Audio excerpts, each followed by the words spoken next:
Your ticket was cancelled, said at the airport. Later I received SMS. We don't need you, wrote Stepmom.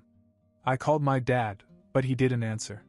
A week later, when they returned, I could already picture the warm beaches, the sound of the ocean, and a week without worrying about bills or work. My dad had invited me on this trip to Hawaii, and for the first time in a long time, I actually felt like things might be getting better between us. I showed up at the airport, walked up to the check-in counter, handed over my ID, and waited for my boarding pass. The lady behind the counter frowned at her screen, typed something, and then looked at me. Your ticket has been cancelled. I let out a short laugh. That must be a mistake. My dad booked it. She checked again. No, it was cancelled this morning. You'll have to talk to the person who booked it. I stepped back, my mind racing. My first thought was that there had to be some kind of mix-up. Maybe my father had rebooked me on another flight. Maybe there was a scheduling problem. Then my phone buzzed. A text message. From Melissa. We don't need you, she wrote. Enjoy your little apartment. I just stared at the screen. It didn't make any sense. My heart was pounding and my fingers felt numb. I hit call. No answer. I called again. Straight to voicemail. I tried texting my dad. Call me. What's up?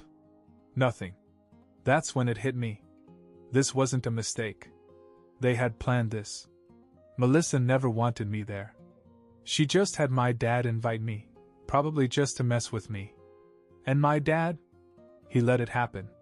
He had booked me a ticket, promised me a trip, and then just like that allowed her to take it away. I turned and walked out of the airport, my head spinning. A mixture of anger, humiliation, and disbelief washed over me all at once. I thought about the last few years. Since my dad had married Melissa, things had gone downhill fast. She had 2 children, 9-year-old twins, Max and Jake. And from the moment they moved in, my life had changed. At first, I tried to be civil. I wanted to make it work. But Melissa made sure I was nothing more than free labor in my own home. If she needed someone to watch the kids, that was my job. If they made a mess, I had to clean it up. And if I said no, I was ungrateful, selfish, or lazy. Every little thing turned into a fight, and my father always took their side. I tried to hold on for a while, thinking maybe things would calm down. But they didn't. It just got worse. As soon as I could afford it, I moved to a small, crappy apartment across town. It wasn't much, but at least it was mine. The only person I kept in touch with was my father. Melissa acted like I didn't exist except when she needed me to watch the twins. Then suddenly I was part of the family. Again. And now this. They made me believe things would get better. They made me think, just for a second, that maybe I still mattered to my dad. Then they ripped it all away just to watch me fall. My phone buzzed again. Another text from Melissa. Stop calling. Dad's busy. Move on. I gritted my teeth and shoved the phone into my pocket. They thought I was useless now. That's why they did this. They didn't need me for anything right now, so they threw me away like garbage. But they would need me again. They always did. And I would be ready. I sat in the back of the cab, gripping my phone so tightly my knuckles were white. The driver looked at me in the mirror, but didn't say anything. He was probably used to seeing angry passengers. I couldn't believe it. They had actually done this to me. My dad had let this happen. I pulled out my phone again and stared at the latest message from Melissa. We don't need you. Enjoy your little apartment. The words were burned into my brain. I wanted to call again, to demand an explanation, but I knew I wouldn't get one. If my father had wanted to explain, he would have picked up the phone. Instead, he let her do it.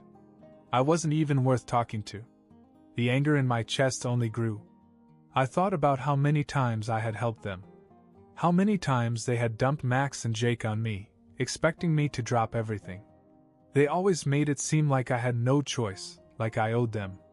But now, suddenly, I was nothing to them? I looked out the window, barely paying attention to where the cab was taking me. I had just enough money to get home, and the thought of walking into my tiny apartment alone, broke, and betrayed made me sick.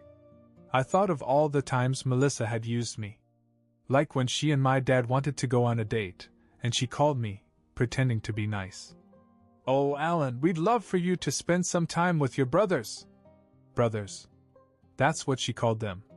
As if we were actually related. And if I said no? Then I got the guilt trip. "Your dad works so hard for you and you can't even do this one thing for him?" Every time I gave in.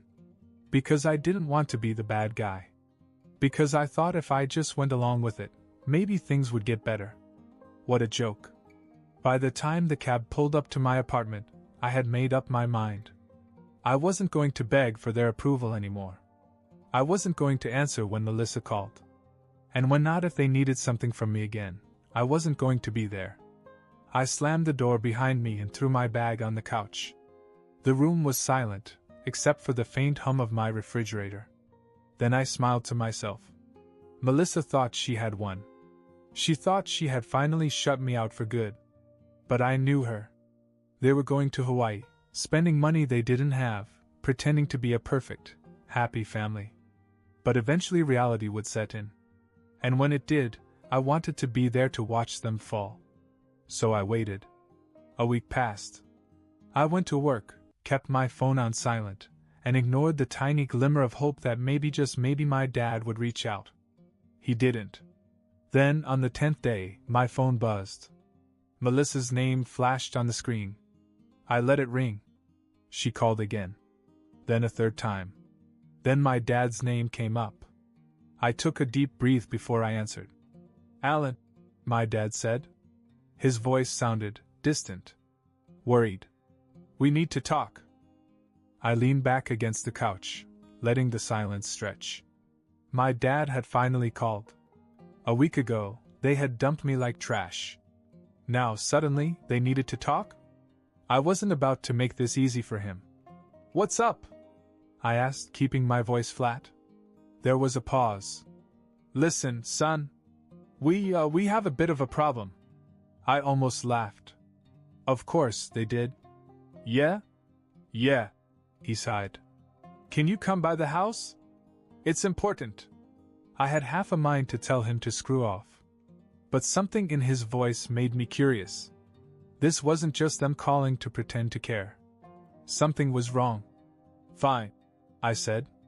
"I'll be there in an hour." I hung up before he could say anything else.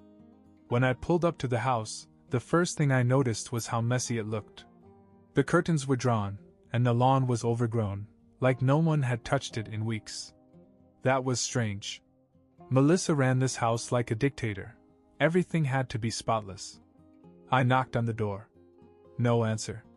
I knocked again, harder this time. Finally, the door cracked open, and Melissa stood there. But she didn't look like herself. Her hair was a mess, and she wasn't wearing any makeup. For the first time ever, she actually looked tired. "Come in," she muttered, stepping aside. Inside, the house was a disaster. Dishes piled up in the sink, toys scattered everywhere, and a weird smell lingered in the air. It was nothing like the spotless home I remembered. I turned to my dad, who was sitting at the kitchen table, rubbing his temples. He looked years older than when I last saw him. "All right," I said, crossing my arms. "What's this about?" Dad glanced at Melissa, and she sighed heavily before speaking. "We got robbed." I raised an eyebrow. "Robbed?" She nodded. "Someone broke in while we were in Hawaii. Took cash, jewelry, and my phone." I frowned. "Why was there cash in the house?" Dad let out a long breath. We were keeping some aside. A lot, actually. For bills. And now it's gone." I almost laughed. They had money problems before, but this was next level. "That sucks," I said, shrugging. "What do you want me to do about it?"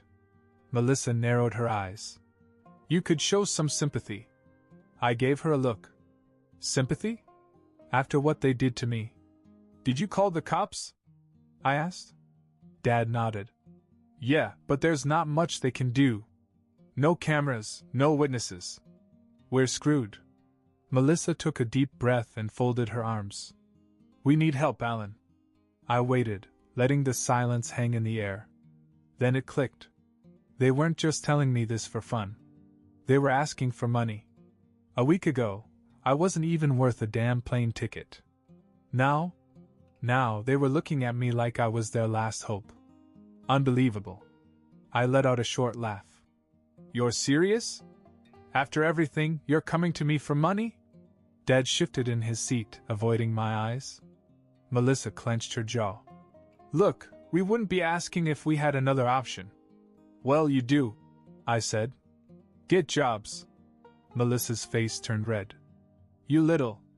Dad put a hand on her arm, stopping her. Alan, please. We're in a tough spot.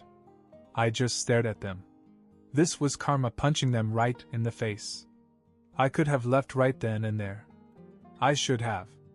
But something in me wanted to see just how desperate they'd get. So, I kept my expression neutral and said, I'll think about it. Melissa exhaled sharply, like she wanted to scream at me. Dad just nodded, probably relieved that I didn't say no outright. Fine, Melissa snapped. But don't take too long. We don't have time to waste. I smirked.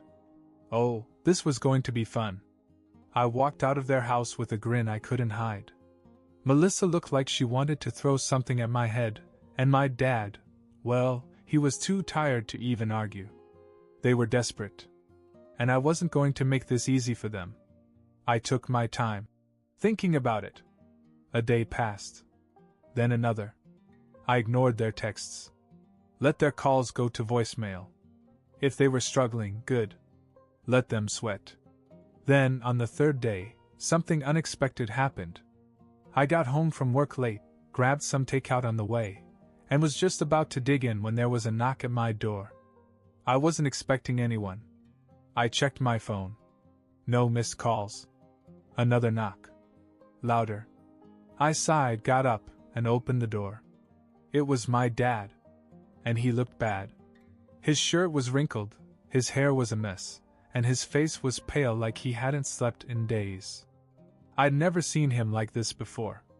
Can I come in? He asked quietly. I stepped aside, still trying to process the fact that he was actually here.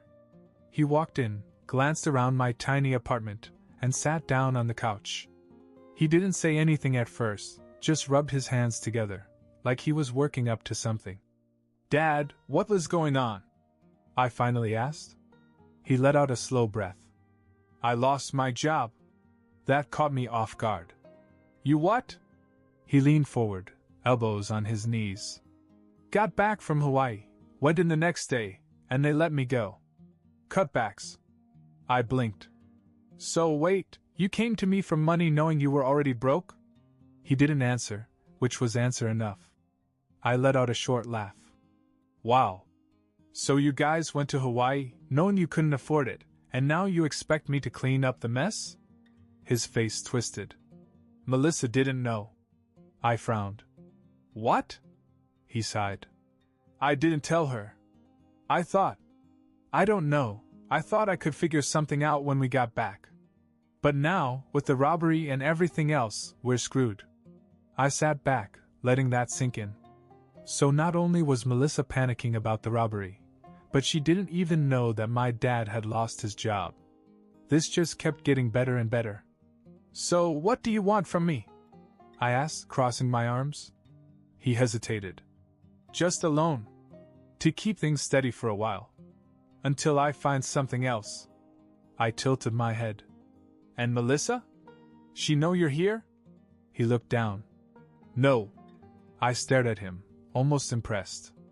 The same man who had let Melissa control everything was now sneaking behind her back to ask me for help.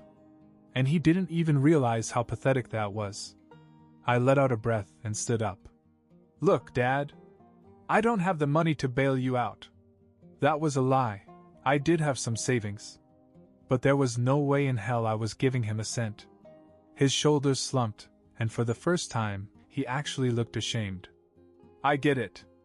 I walked him to the door. Good luck. I said. He gave me a small nod, then left without another word. As soon as he was gone, I grabbed my phone and waited. Because I knew one thing for sure, Melissa was going to find out. And when she did, it was going to be glorious. I barely had time to grab my morning coffee before my phone exploded with notifications. 10 missed calls, 3 voicemails, and an angry text from Melissa. You think you're smart, huh? You think you can play games with us? You have no idea what you've done. I smirked. Oh, this was going to be good. I took my time, made breakfast and finally hit play on the first voicemail. At first all I could hear was static and heavy breathing, then Melissa's voice came through, shaking with anger. You think this is funny? Your father lied to me. I just found out he lost his damn job and now we have nothing. Nothing, Alan. And you knew, didn't you? You let me beg you for money while you sat there laughing. I actually laughed out loud. That was better than I expected. I played the second voicemail. You're a selfish little bastard. After all we did for you. I skipped the rest. Then the third voicemail. This time it was my dad. His voice was quiet. Tired. Alan, I don't know what to say. Melissa is angry. She left. I froze. What? I played the message back to make sure I heard it right. Melissa left? That wasn't part of the plan. I expected her to yell at me, threaten me, maybe even show up at my door with more demands. But leaving? I never thought she'd actually leave. I called my dad back and he picked up right away. It's over, he said. What do you mean? He sighed, sounding like he hadn't slept all night. She packed a bag. Took the twins. Said she's staying with her sister. I don't know if she's coming back. I stared at the wall, trying to process. Melissa was gone. I wasn't sure how I should feel. On the one hand, it was exactly what she deserved. She had spent years making my life miserable, turning my dad against me, using me like a free babysitter. Now she had nothing. But on the other hand, this wasn't just a tantrum. She really left. What are you going to do? I asked. Dad took a slow, shaky breath. I don't know. For the first time in years, he sounded completely lost. No Melissa to boss him around. No twins to take care of. No family under his roof. Just him. Alone. In that big, messy house. And me? I didn't feel sorry for him. Not even a little. That was the mess he made. And now? He was finally going to live in it. Over the next few days, I expected Melissa to call again. Maybe to yell, maybe to demand that I fix what I started. Maybe to gloat that she and my dad were back together, and I was still the villain in her story. But she didn't. Instead, my dad kept calling. I ignored the first few, but eventually curiosity got the better of me. When I finally answered, he sounded different. Not angry. Not desperate. Just empty. Hey, Alan, he said, his voice hollow. Can we talk? I hesitated but sighed. Yeah, sure. He asked me to meet him at a diner near my place. That was weird, he never came to my side of town.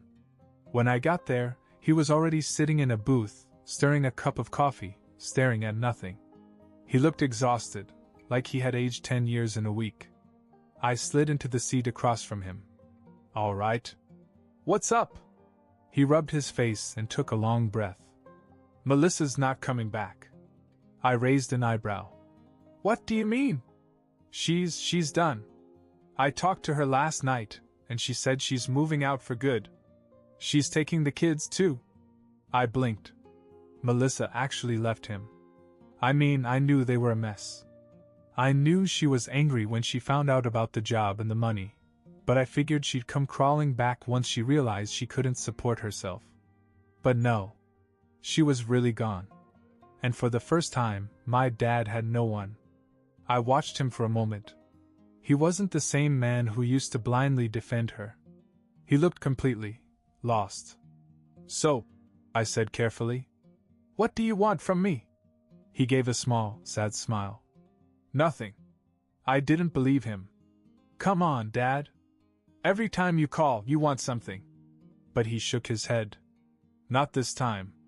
He looked down at his coffee, as if he didn't know how to say what he was thinking. Then he sighed. I screwed up, Alan. I didn't say anything. I let her control everything, he admitted. I let her push you out of the family, and I just let it happen. He looked up at me, guilt written all over his face. And now I don't have a family anymore. I swallowed, taken completely by surprise. My dad wasn't the type to admit things. He never owned up to anything. He always found a way to pass the buck. But now, he actually said it. He knew he screwed up. I should have been satisfied. That was what I wanted, right? For him to realize how much he hurt me? But instead I just felt strange. You made your choice, I finally said. You let them treat me like garbage for years, Dad. I tried. I really did. But you always supported her. He nodded slowly, as if he already knew what I was going to say. I know. And I'm sorry. I sat back and stared at him. The man who had always chosen her over me. The man who had let me walk away without a second thought. And now he was here. Alone. Apologizing. I didn't know what to do. I expected a fight. I expected him to argue, to beg, to apologize. But instead, he just sat there, defeated. And for the first time in my life, I saw my father not as a towering figure in control, but as a man who had lost everything. And somehow that was worse. Time passed. My dad and I weren't exactly close, but things had changed. He was still struggling, still trying to pick up the pieces of his shattered life, and somehow I was still there to watch. Then one night I got a call from him. It was late, too late for casual conversation. I hesitated but answered anyway. Dad? He sounded completely exhausted. She says she's pregnant. I sat up. What? Melissa, he mumbled. She called me today. Said she's pregnant? I almost laughed. Are you kidding me? No, he said, sounding just as tired as before. And she's already talking about child support. I rubbed my temple. Of course she was. Is there any proof? I asked. He hesitated. No. She just said it. Said she found out after she left. But she won't show me anything. No ultrasound, no tests, nothing. I sat back. This was classic Melissa. She must have realized she wasn't going to get a dime out of him, so she pulled out her last, desperate card. You know she's lying, right? I said. He let out a shaky breath. I don't know anymore, Alan. That took me by surprise. I had never heard my father sound so broken. Melissa had taken everything from him, his money, his house, his pride. And now she was coming back for what little control she had left. And for some reason, I actually felt sorry for him. After everything he'd done to me, after years of putting her before me, I still couldn't ignore him. Because no matter what, he was still my father. And he was finally seeing her for who she really was. I let out a long sigh. All right, I said. We'll figure this out. He was silent for a second. Then he said, We? I didn't answer right away. Because I wasn't sure why I was saying it. But yes. We. Maybe I was stupid. Maybe I was soft. Maybe I just wasn't ready to see him get crushed again. All I knew was that for the first time in a long time, my dad actually needed me. And this time? I wasn't going to walk away.